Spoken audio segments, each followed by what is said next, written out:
Et notre grand témoin de la semaine, on est heureux de l'accueillir, Alain Bauer, visage bien connu évidemment, professeur de criminologie au CNAM, il faut le rappeler, auteur de nombreux ouvrages, allez, on va citer que le dernier. On les prend dans l'ordre. Alain, au bout de l'enquête avec Marie Drucker, c'est la saison 3, c'est chez First pour se replonger dans les grandes affaires criminelles avec votre œil aiguisé. Merci d'être avec nous. On voulait que vous soyez là pour reprendre avec vous, dans le détail, la première semaine du procès Jubilard. Parce qu'il y a énormément de fils à tirer. Et puis on va aussi se replonger un peu dans l'histoire. L'affaire Suzanne Viguier qui présente des parallèles. C'est pas un copier-coller, mais il y a quand même des parallèles assez intéressants. Commençons d'abord par une image. Alain, évidemment, c'est l'image de la semaine. C'est le visage de Cédric Jubilard. On le voit ici, Cédric Jubilard, au premier jour de son procès, les cheveux rasés, la veste de survêtement. Il faut expliquer à nos téléspectateurs qu'il aurait pu refuser d'être filmé. Il a accepté d'être filmé. Pourquoi il fait ça ?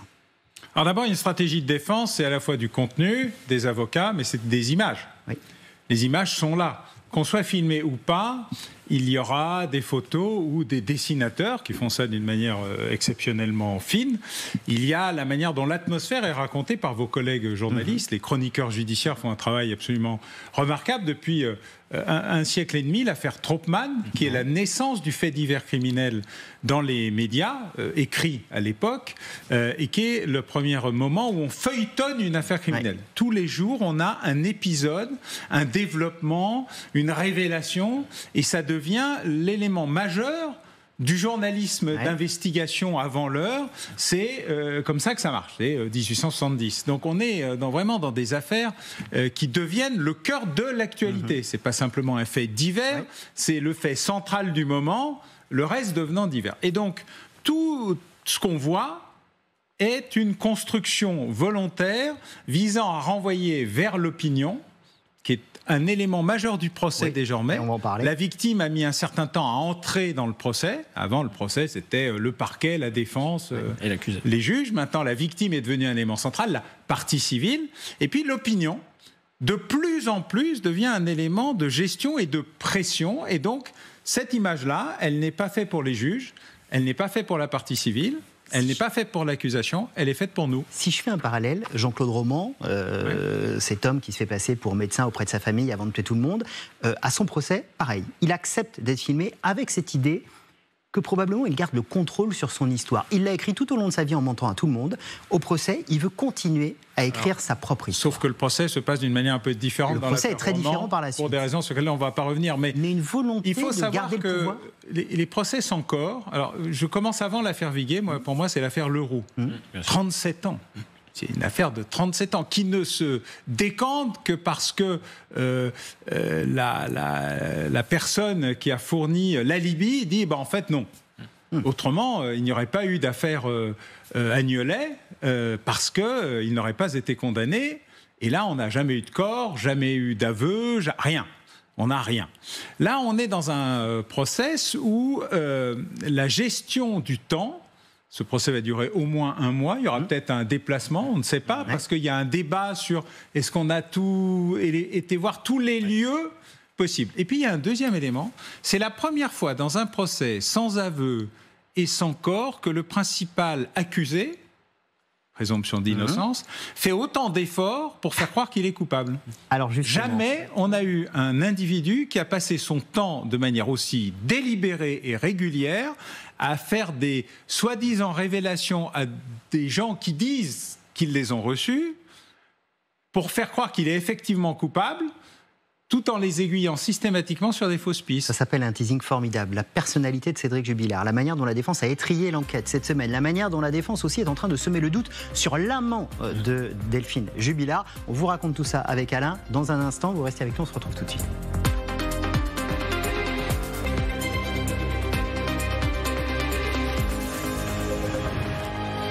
Et sur LCI, on décrypte cette première semaine du procès Jubilard avec l'œil aiguisé d'Alain Bauer. Merci encore une fois d'être avec nous. On parlait du poids de l'opinion. Alors l'opinion, évidemment, elle est importante, surtout quand on a, comme cette semaine, des enquêtes de personnalité. assez chargée, j'ai envie de dire, contre Cédric Jubilard. Elle a été détaillée, cette enquête de personnalité. Alors en gros, fumeur de cannabis à haute dose, plutôt fainéant, pas très travailleur, qui roule un peu des mécaniques et qui aime s'imposer. D'ailleurs, il l'a reconnu, Cédric Jubilard. Regardez cette petite phrase. Une fois qu'il y a eu cette enquête de personnalité détaillée devant les jurés, il a dit « Je suis dans l'ensemble assez d'accord avec cette enquête de personnalité. J'aime me montrer. Prendre de la place, c'est une certitude. » Alain, vous disiez à l'instant, il fait tout pour être condamné. Il ne s'est pas valorisé. Hein. Et il vous manque la phrase, le meilleur morceau, je suis un connard. Parce que c'est la stratégie de la défense. La normalisation, la complexification, la médiocritisation de Cédric Jubilard est une stratégie de défense. Je suis un pauvre type, mais pas un meurtrier. Je suis un pauvre type, donc je ne suis pas un meurtrier.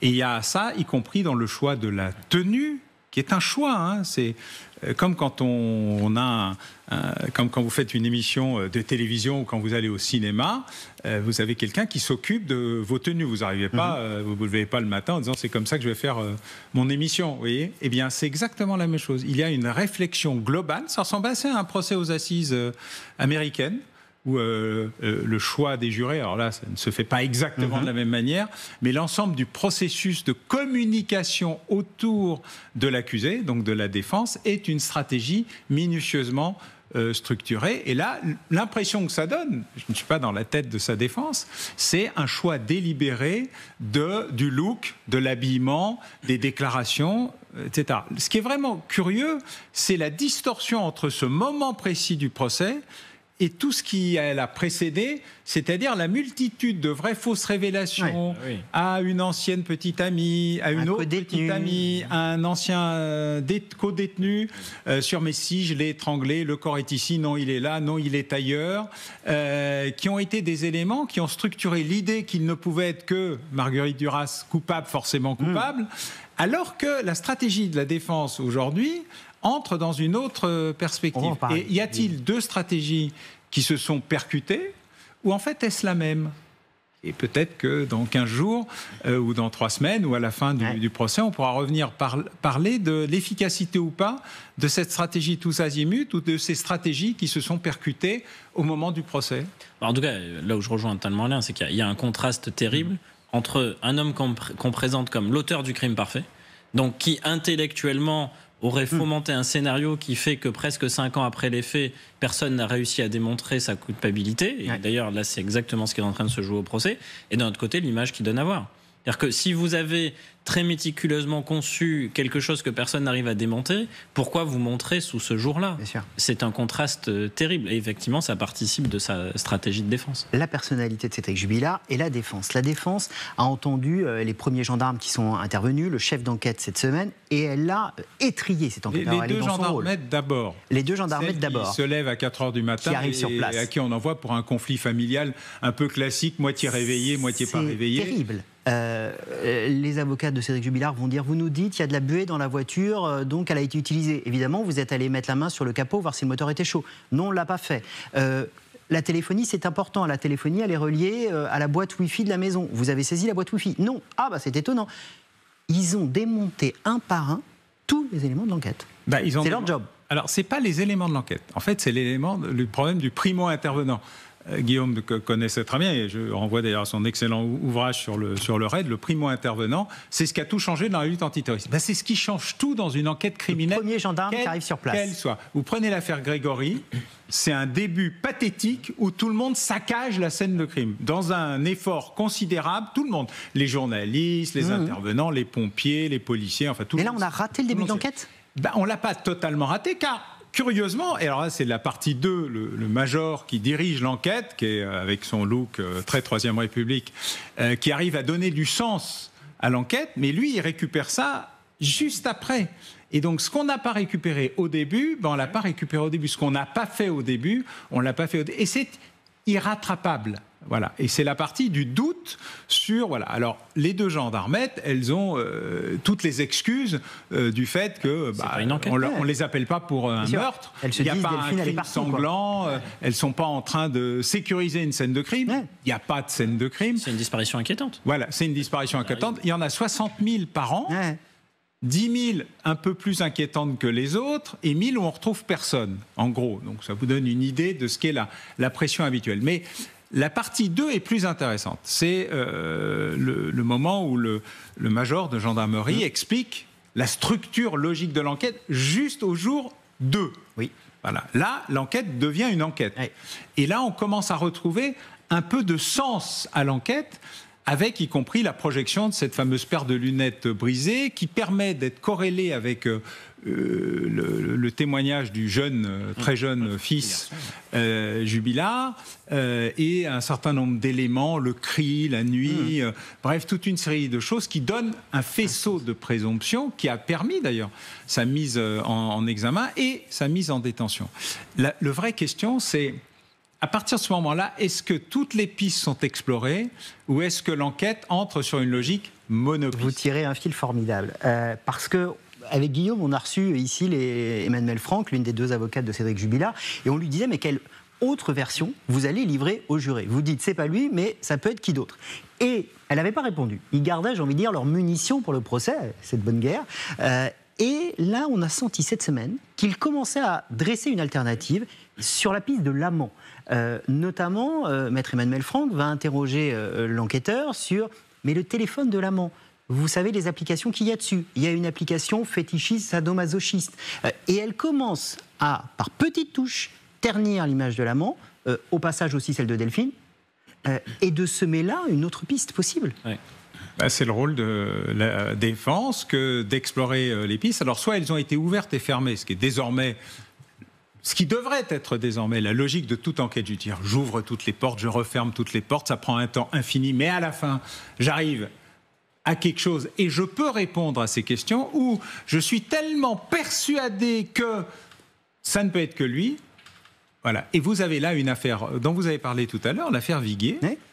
Je rappelle, 2 jugements, 2 acquittements. Mais si nous avions parlé de l'affaire Viguier 1 mois avant le premier jugement, je pense que la plupart des protagonistes, en privé ou en public, vous auraient indiqué à quel point ils étaient totalement persuadés que l'auteur présumé ne pouvait être que coupable. Avant que la défense de Viguier réussisse par 2 fois à retourner... Comme vous citez Jacques Viguier, je voudrais juste qu'on regarde. Le premier procès, il a eu lieu en 2009. Donc Suzanne Viguier disparaît, elle a 38 ans, pas de corps, pas de preuve irréfutable, pas d'aveu. Le mari va être jugé une première fois en 2009. Quelques éléments déjà de machine à laver. Exactement. Il y a des caractéristiques. Le JT de 2009, le jour de l'ouverture du procès, c'est quasiment du mot pour mot ce qu'on pourrait dire pour Cédric Jubilard. Un mari qui clame son innocence, une épouse disparue et dont le corps n'a jamais été retrouvé, 3 enfants qui soutiennent leur père. Voilà le contexte dans lequel s'est ouvert aujourd'hui le procès de Jacques Viguier devant les assises de Haute-Garonne à Toulouse. L'homme, professeur d'université respecté, a déjà fait 9 mois de prison préventive. Aucune preuve n'a été jusqu'à présent retenue contre lui. Axel Girard, Iker Zabala. Les traits tirés, le professeur de droit Jacques Viguier prend place dans la salle des assises de Toulouse. 9 ans après la disparition de sa femme Suzanne, elle avait rendez-vous le lendemain avec un avocat pour divorcer. Il comparait pour homicide volontaire. Il y a quelques jours encore, il clamait son innocence. Mon état d'esprit, c'est la souffrance et l'espoir. La souffrance par rapport à tout ce que j'ai vécu et l'espoir d'être enfin innocenté. À la question, avez-vous tué Suzanne Viguier ? Non, je ne l'ai pas tuée, je suis innocent. Tout n'est pas aussi limpide. Il y a d'abord ces 3 jours écoulés entre la disparition de Suzanne et son signalement à la police par son mari. Mais Jacques Viguier va aussi devoir expliquer pourquoi il a jeté le matelas du canapé de sa femme dans cette décharge 9 jours après sa disparition. C'est incroyable. Alain, évidemment, on ne va pas faire un copier-coller, il y a plein d'éléments différents. Mais le doute, dans les 2 procès pour Jacques Viguier, il a servi. L'accusé, Jacques Viguier, est acquitté 2 fois. On est acquitté au bénéfice du doute. Le serment des jurés, c'est le rappel, on ne vous demande pas les raisons pour lesquelles, on vous demande juste votre intime conviction. L'intime conviction n'est pas un élément juridique, pénalisable, prévu et défini par les textes. Hein, voilà. Il faut être convaincu. Il faut être majoritairement convaincu. Et dans les cas de cour d'assises en France, il faut être très majoritairement convaincu. Mais en la matière, on peut être parfaitement dans une situation où, alors que on se sent tous envoyés vers l'idée que, oui, quand même, non. Il est possible que... C'est prémonitoire. Ça peut être prémonitoire. Je ne sais pas, mais rappelez-vous, dans l'affaire Méchineau, la disparition la plus étonnante de l'histoire, où vous avez le couple, les deux parents et les deux enfants qui disparaissent brutalement il y a un peu plus de 50 ans, les seules tentative désespérée de trouver une solution à une enquête qui n'en finisse pas, c'est d'aller chercher l'amant supposé ou réel. Donc c'est un classique. On est dans les grands classiques de l'histoire. Il faut trouver une option vraisemblable. Elle n'a pas besoin d'être vraie.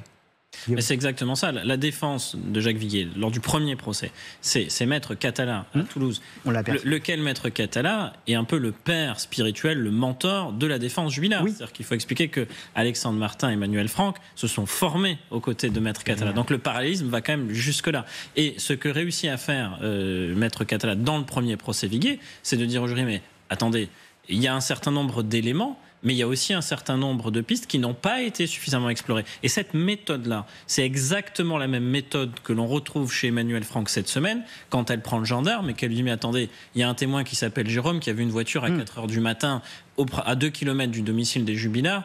Il l'a signalé. Pourquoi vous n'investiguez pas ? Deuxièmement, l'amant, il est sur un site sadomasochiste. Pourquoi vous n'investiguez pas non plus ? Il entretient plusieurs liaisons en parallèle avec Delphine Jubilard. Et en fait, c'est cette méthodologie-là qui consiste à amener les jurés à prendre conscience qu'il y a d'autres alternatives possibles et qu'elles n'ont pas été suffisamment explorées. Passionnant. Au bout de l'enquête, saison 3. Merci beaucoup Alain Bauer d'être venu sur ce plateau. Merci Guillaume. On se donne rendez-vous dimanche prochain, évidemment, pour un nouveau chapitre d'Histoire criminelle. Bon dimanche sur LCI.